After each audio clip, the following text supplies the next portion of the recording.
Uchambuzi wa kila kona sasa hivi unadili na issue ama sakata la Faisal Salum Abdallah. Hii imeweza kuwashangaza walimwengu katika mtandao wa Instagram baada ya Faisal kwenye akaunti yake ya Instagram official kabisa, ambapo aliamua kuweka mapenzi yake pamoja na rais wa klabu ya Yanga, na hata kuna clip ambazo aliweza kuziposti akiweza kuwa kwenye moment na wachezaji wa klabu ya Yanga, na aliweza kumposti Rais Engineer Hersi, na ni picha ambayo hata ukienda sasa hivi na ukaingia kwenye akaunti ya Instagram ya Faisal unaweza ukaikuta, na ikiwa ni ishara nzuri sana, na hii inaonekana dhahiri shairi kwamba sasa hivi simu zinaita kati ya Faisal pamoja pia na rais wa klabu ya Yanga. Hii ina maana gani na inaweza ikawa ni rahisi kwa upande gani kwa klabu ya Yanga? Yani kiwalisia kama mawasiliano na hata mahusiano kati ya Yanga na Faisal kama yataendelea vizuri, kwa kuwa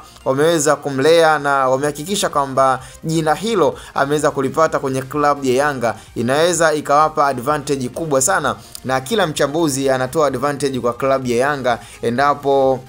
msimu unaokuja ambapo tunategemea sana kwenye dirisha kubwa la usajili linaloweza kuonekana kuwa ni gumu na jepesi kwa klabu ya Yanga na klabu ya Simba, kwa kuwa sasa hivi Faisal inaonekana kuwa ni lulu ambayo kila timu kwa hapa Tanzania inamtaka. Klabu ya Azam wanatamani na waendelee kubakia na Faisal, na changamoto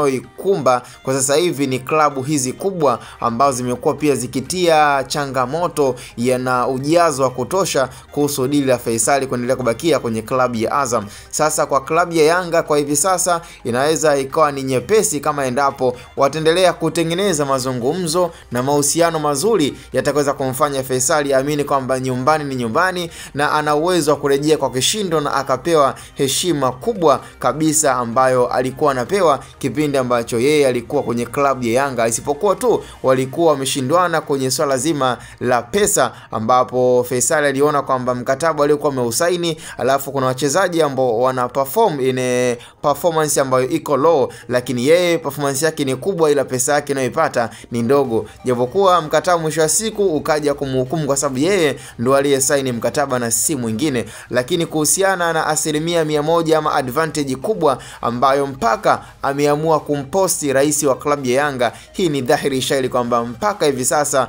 Faisal na klabu ya Yanga hakuna ugomvi, hakuna kinyongo, na hakuna ambacho kinaweza kikaonekana kuwa kinaweza kikamzuia Faisal asirudi kwenye klabu ya Yanga. Sasa tukutane kwenye upande wa comment kwa wale ambao walikuwa wanaamini kwamba Faisal anaichukia Yanga na hana ushirikiano ama mahusiano na viongozi wa klabu ya Yanga.